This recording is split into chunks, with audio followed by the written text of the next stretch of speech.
వచ్చేది కాదు. అంటే అంత రుద్దేవాళ్ళం. ఎందుకు రుద్దిస్తారు అని అంటే జ్ఞాపకంలో ఒక్కసారి పడింది అంటే చచ్చే వరకు నువ్వు మర్చిపోవలితే. వాక్యం కూడా అంతే. ఇప్పుడు మనం ఎవరైతే వాక్యాన్ని ఎక్కువగా చదువుతామో, వాక్యాన్ని ఎప్పుడు ఎక్కువగా వింటూ ఉంటామో, వాళ్ళ మదిలో నుంచి ఆ వాక్యం అనే ఆ జ్ఞాపకాన్ని ఎవరు తీసేయలేరండి. ఇప్పుడు మత్తయి సువార్త 7వ వచనం ఏముందని, అడుగుడి మీకు ఇవ్వబడును, వెతకుడి మీకు దొరుకును. మా చిన్నప్పుడు కూడా కీర్తన 23 చెప్పరు, యెహోవా నా కాపురి నాకు లేమి. ఎవరు తీసేస్తారు ఆ మనసులో నుంచి ఆ జ్ఞాపకం, ఆ యొక్క వాక్యం ఎవరు తీసేస్తారు? తీసేయలేరు కదా. ఆ జ్ఞాపకం ఎలాంటిదనంటే ప్రభు యొక్క జ్ఞాపకాల్లో మనం కనుకుంటే అసలు అది పోనే పోదండి. నువ్వు చిన్న చిన్న తప్పులు చేస్తావు, ఏదో గబుక్కున నోరు జారి ఒక మాట అనేసావు, లేకపోతే చేయి తగిలి వాళ్ళు అంటారు చూసావా, వస్తువు పట్టుకుని వెళ్ళిపోతా ఉంటాయి. ఇప్పుడు రోడ్డు మీద కూరగాయలు అమ్ముతారు కదా, ఇన్ని కూరగాయలు వేసారనుకోండి, వంకాయలు, బీరకాయలు, దోసకాయలు, వెళ్తా ఉల్లిపళ్ళు ఏం చేస్తారు తెలుసు? బాగా ప్రార్థనా పూర్వలే, బాగా భక్తి చేసేదే, పాటలు బాగా పాడుద్ది, వాక్యం బాగా చదువుద్ది. మార్కెట్కి వెళ్తే మాత్రం ఆ చెయ్యి దానికి తెలియకుండా నేను ఒక దోసకాయ తెచ్చాను. ఏంటమ్మా అంటే మర్చిపోతున్నా ఏంటో. గట్టిగా అడిగామనుకో, చేతికి తగిలింది దోసకాయ, లేకపోతే నేను కావాలని చేయలే. ఎట్టాటి ఎన్ని చెబుతావో కదా మనం.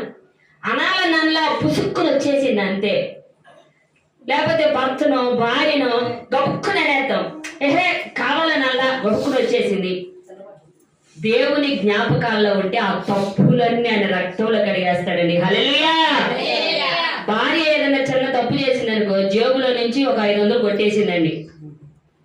వాళ్ళ పుట్టింటికి పిలిచి, వాళ్ళందరిని పిలిచి, నీ కూతురు ఎట్టా, నీ చెల్లెలు ఎట్టా, నీ అన్నయ్య ఎట్టా, లేకపోతే ఏ భర్త ఏదైనా చిన్న తప్పు చేశాడు, ఈ యొక్క ఆడపిల్లలు అందరూ వచ్చేస్తారు. ఏంటి 40 సంవత్సరాలు అయినా కానీ, ఏంటి మా చెల్లినెట్ట అన్నావంట, నా కూతురినెట్ట చేసేవంట అని చెప్పి చచ్చే వరకు ఆ తప్పుని ఏలెత్తి చూపించి వాళ్ళని అంటానే ఉంటారండి. దేవుడి దగ్గరికి వద్దాం. ఒక తప్పు చేసినా కానీ ఆయన జ్ఞాపకాల్లో ఉంటే తప్పులను ఆయన లెక్కించడండి. నా మాట కదా, ఒకసారి చదువుతారా? చదవమ్మా. యెషయా గ్రంథం 43:25 వచ్చిన, అయ్యా నువ్వు ఎన్ని పాపాలు చేసిన ఒక్కసారి నిన్ను గనక రక్తంలో కడిగాడు అని అంటే మళ్ళీ నువ్వు తప్పు చేయవు కదా.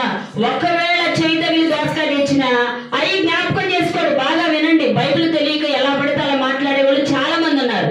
నోటుకొచ్చినట్లు ఏంటి, కొంత అటు చేస్తారు, కొంత ఇటు చేస్తారు, అసలు ఏముందని చెప్పి సందిగ్ధంలో ఉండే వాళ్ళు ఉన్నారు. బాగా గ్రహించండి, ఒకవేళ చిన్న చిన్నగా తప్పులు నువ్వు చేసినా ఆ తప్పును ఆయన జ్ఞాపకం చేసుకోడు. భర్త నిన్ను నిందించినట్లు, భార్య నిన్ను అవమానించినట్లు, నిన్ను లాగి బంధువులు నిర్దోషిగా నిలబెట్టినట్లు దేవుడు అలా నిలబెట్టడు. ఉదాహరణకు చెప్తానేనండి, మనోహ. ఎవరైనా మనోహ